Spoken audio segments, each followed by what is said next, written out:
You guys probably don't know this, but every time you fill up your car at the pump, you are slowly bankrupting the country.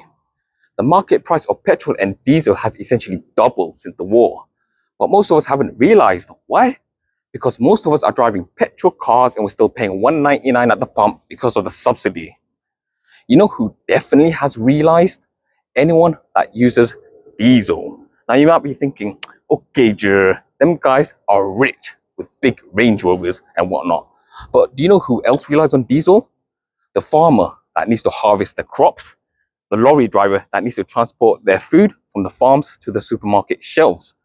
Yet, yes, there are targeted subsidies for diesels in certain industries, but now articles are popping up saying that because of the price of diesel doubling, it's no longer enough. So, what does this mean? This means that they'll raise their prices and food will become more expensive, thus affecting everyone. So what should we do then? Well, firstly, the government needs to drastically reduce the amount of subsidies on petrol. This isn't free money, by the way. The one who has to pay for this eventually is you, through higher taxes.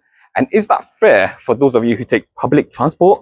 Or maybe you don't even have a car, but you're still having to fund someone else's petrol bill? Then the government could transfer some of that budget instead to these industries where they rely on diesel to ensure the country's infrastructure is moving and that keeps our food secure. And when everyone starts paying 3 ringgit at the pump, suddenly your boss will realize, oh, it's not worth commuting 3 hours a day anymore. And he'll tell you the whole team to work from home. And then like magic, poof, KL traffic jam has suddenly fixed itself. More effective than a discount on coffee, don't you think? What do you think, guys? Am I wrong? Let me know in the comments.